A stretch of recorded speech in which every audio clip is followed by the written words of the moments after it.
बिस्मिल्लाहिर्रहमानिर्रहीम अस्सलामुअलैकुम वरहमतुल्लाहि वबरकातुहू। डियर स्टूडेंट्स, उम्मीद है कि आप खैरियत से होंगे और दुआ है कि अल्लाह ताला हम सबको अपने हिफ्ज़ ईमान में रखे, आमीन। Unit number 3 photosynthesis and respiration in plants की रीडिंग और रिटन वर्क जो है वो हम स्टार्ट कर चुके हैं। आज इसकी रीडिंग का जो टॉपिक है वो हमारे पास है importance of photosynthesis in plants, यानी प्लांट्स में जो फूड मेकिंग प्रोसेस है उसकी अहमियत हम बताएंगे कि उसका प्लांट्स पे जो है वो क्या इफ़ेक्ट है या क्या इम्पैक्ट है, और इसी तरह एनिमल्स और जो ह्यूमंस हैं उनको फोटोसिंथेसिस की वजह से क्या बेनिफिट हो रहा है, और एट द एंड 2 पॉइंट्स में हम बताएंगे कि पूरे इन्वायरमेंट पे फोटोसिंथेसिस का क्या इफ़ेक्ट है। तो सबसे पहला पॉइंट है हमारे पास the carbohydrates sugars produced in photosynthesis, यानी फोटोसिंथेसिस की इक्वेशन में हमने देखा कि एट द एंड हमारे पास 2 प्रोडक्ट्स जो हैं वो प्रोड्यूस होते हैं, जिनमें ऑक्सीजन गैस और ग्लूकोज है, और साथ ही साथ उसमें एनर्जी प्रोड्यूस होगी। अब ये कार्बोहाइड्रेट्स है, ये बेसिकली बात हो रही है ग्लूकोज की।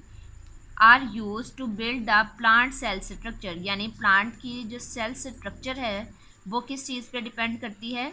कार्बोहाइड्रेट्स पे। Like the cellulose in cell wall, without photosynthesis plants would not have carbohydrates for cellular respiration, और यही ग्लूकोज प्लांट्स को चाहिए सेलुलर रेस्पिरेशन के लिए। नेक्स्ट है हमारे पास the energy stored in plants is transferred to animals and humans when they eat plants as food, और जब हम प्लांट्स को एज फूड यूज़ करते हैं तो वो एनर्जी क्या होती है, हमें ट्रांसफ़र हो जाती है। Therefore, we can consider photosynthesis as the ultimate source of life for nearly all the plants and animals, यानी जितने भी प्लांट्स और एनिमल्स हैं वो अपनी लाइफ एग्जिस्टेंस के लिए किस प्रोसेस पे डिपेंड कर रहे हैं? फोटोसिंथेसिस के ऊपर। नेक्स्ट है the oxygen present in the air is almost produce through the process of photosynthesis, यानी हम ब्रीदिंग के दौरान जो गैस इनहेल करते हैं वो ऑक्सीजन गैस है, और ऑक्सीजन गैस कब प्रोड्यूस होती है? During the process of photosynthesis, और इसी ऑक्सीजन को हम क्या करते हैं? ड्यूरिंग इनहेलेशन अपनी बॉडी के अंदर लेके जाते हैं।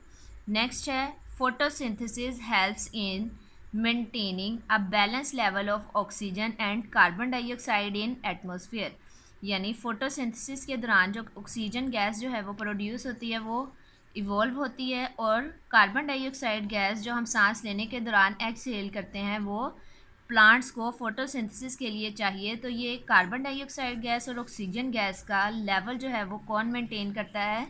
फोटोसिंथेसिस का process. The level of carbon dioxide in atmosphere would increase if there would be no photosynthesis, हमारे एटमॉस्फेयर में कार्बन डाइऑक्साइड का लेवल जो है वो इंक्रीज़ हो जाएगा कब? जब फोटोसिंथेसिस का प्रोसेस नहीं होगा। तो कार्बन डाइऑक्साइड गैस जो है वो हमें सांस लेने के लिए नहीं चाहिए, हमें चाहिए ऑक्सीजन गैस। नेक्स्ट है tidbit, cellular respiration is the set of reactions and processes that take place in the cells of an organism to convert energy from nutrients into ATP and then release the waste product। अब ये है cellular respiration की definition, ये भी हम याद करेंगे 6th class. अब आते हैं हम अपने रिटन वर्क की तरफ। तो यूनिट नंबर 3 की न्यू टर्म्स और फर्स्ट 5 शॉर्ट क्वेश्चन जो हैं वो हम राइट डाउन कर चुके हैं। आज हम क्वेश्चन नंबर 6 to 10 जो है वो अपनी नोटबुक पे राइट डाउन करेंगे। तो क्वेश्चन नंबर 6 है यहाँ हमारे पास, without chloroplast photosynthesis would not be possible, do you agree? कि क्लोरोप्लास्ट के बगैर फोटोसिंथेसिस का प्रोसेस जो है वो कंप्लीट नहीं हो सकता। क्या आप इस बात से एग्री करते हैं?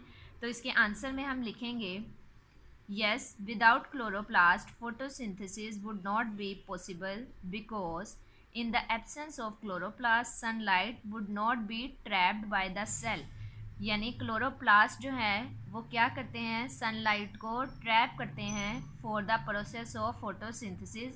तो जब क्लोरोप्लास्ट एब्सेंट होंगे तो फोटोसिंथेसिस का प्रोसेस पॉसिबल नहीं है। नेक्स्ट है starch is the storage material in plants, justify the statement.